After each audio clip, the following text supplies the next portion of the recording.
नमस्कार, मी पूनम तुमचं पूनम बेसिक रेसिपीजमध्ये पुन्हा एकदा खूप खूप मनापासून स्वागत करते। सध्या श्रावण महिना चालू झाला आहे। श्रावण महिना म्हटला की घरोघरी बऱ्याच मंडळींचे उपवास असतात। मग काही जणांचे एकामागे एक लागून उपवास आले की त्यांना चक्कर येतात, शरीराला थकवा जाणवतो। अशा वेळी तुम्ही ही उपवासाची प्रोटीन आणि कॅल्शियमचा खजाना असलेली मखाना खीर बनवू शकतात।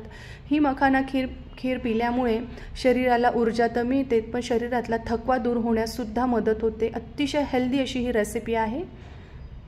चला तर मग रेसिपीला सुरुवात करूया। तर सगळ्यात आधी आपण इथे 25 ते 30 ग्रॅम मखाणे घेतले आहे। मंद आचेवर कढईमध्ये थोडे थोडे मखाणे टाकून आपल्याला हे भाजून घ्यायचे आहे। अगदी खरपूस होईपर्यंत या ठिकाणी मखाणे भाजायचे।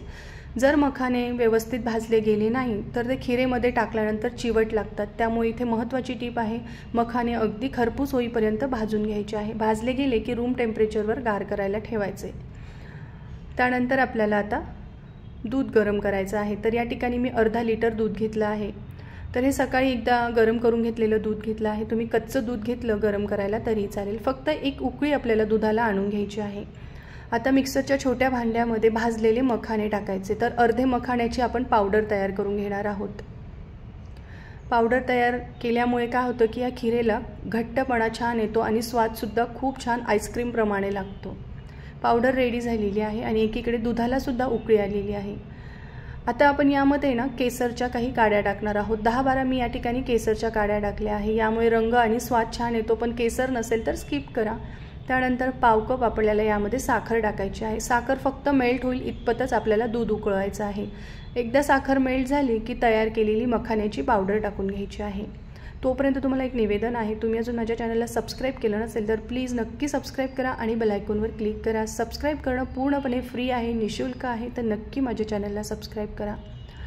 तर आता ही पावडर टाकली की याला चांगलं एकदा मिक्स करून घ्यायचं आहे आणि मंद आचेवर पुढील 5 ते 6 मिनिटांसाठी ही खीर उकळत ठेवायची आहे।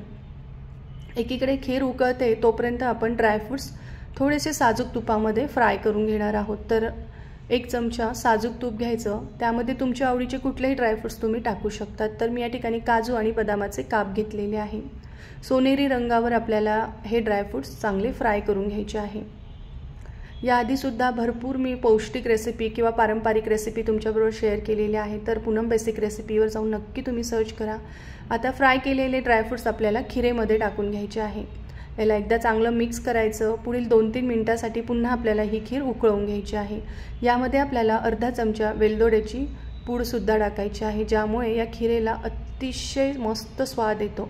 त्याचबरोबर थोडेसे मखाणे टाकायचे आहे आणि गरमागरम किंवा थंड करून सुद्धा तुम्ही ही खीर सर्व करू शकतात।